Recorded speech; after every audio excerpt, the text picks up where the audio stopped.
Happy Friday, Rockland Public Library friends.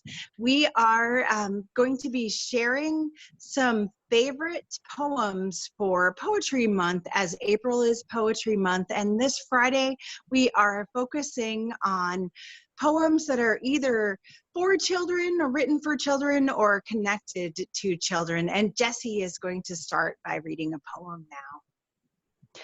Hi, I'm Jessie, and I'm going to be reading a poem by Shel Silverstein from his book Falling Up, and this is my son Riley's favorite poem, and it is called Furniture Bash.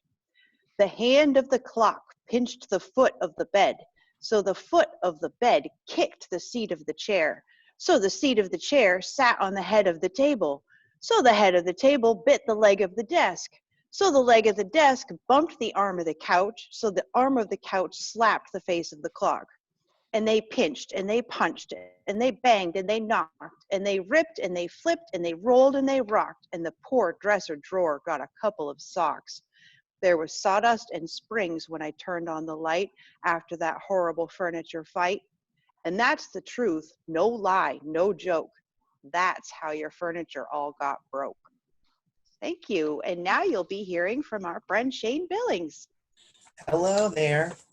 I am going to be reading a poem by one of the great American poets, Emily Dickinson.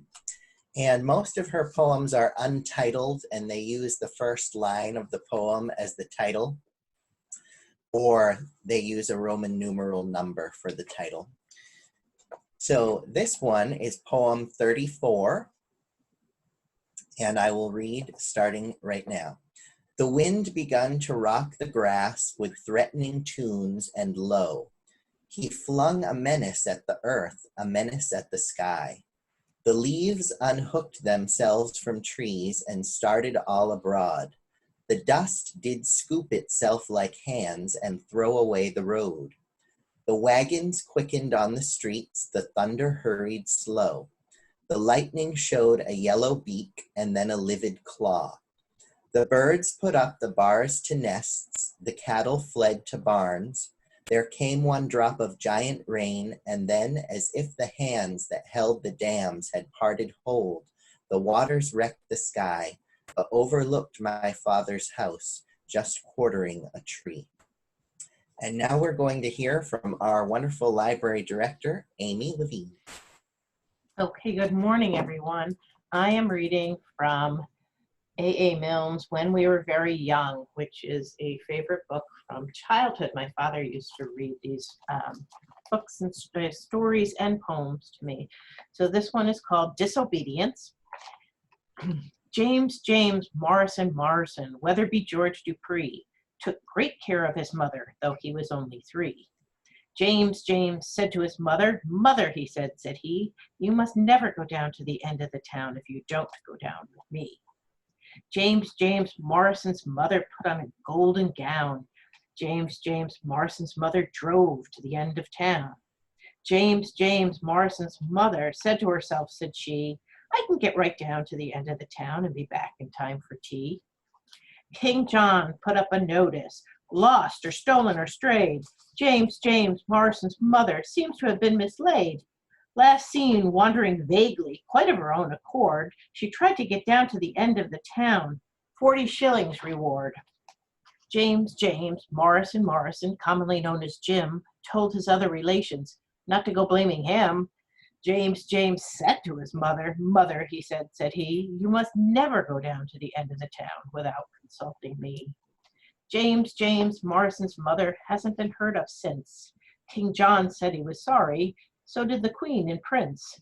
King John, someone told me, said to a man he knew, "If people go down to the end of the town, well, what can anyone do?" James W.G. Dupree took great care of his M, though he was only 3.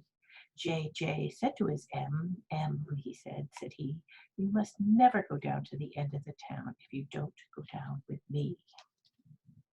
Thank you. And now from our wonderful Patty King to wrap it up this morning. Okay, so I will be reading a poem by Henry Wadsworth Longfellow called The Children's Hour, I remember my grandfather Moore had memorized this. I have not memorized it, but it's a beautiful poem about going to bed. The Children's Hour. Between the dark and the daylight, when the night is beginning to lower, comes a pause in the day's occupations that is known as the children's hour.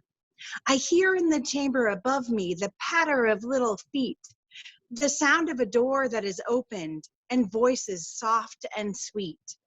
From my study, I see in the lamplight, descending the broad hall stair, grave Alice and laughing Allegra, and Edith with golden hair. A whisper and then a silence. Yet I know by their merry eyes they are plotting and planning together to take me by surprise. A sudden rush from the stairway, a sudden raid from the hall. By 3 doors left unguarded, they enter my castle wall. They climb up into my turret, or the arms and back of my chair. If I try to escape, they surround me. They seem to be everywhere. They almost devour me with kisses. Their arms about me entwine, till I think of the Bishop of Bingen in his mouse tower on the Rhine.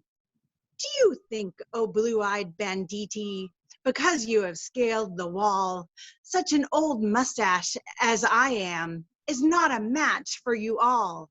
I have you fast in my fortress, and I will not let you depart, but put you down into the dungeon in the round tower of my heart.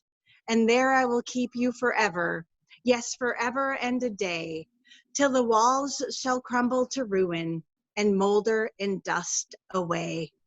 Thank you for listening, everybody. Happy Poetry Month. If you Happy Poetry want, Month. Happy if you Poetry want- Month. Happy Poetry Month. bye. Bye. Bye.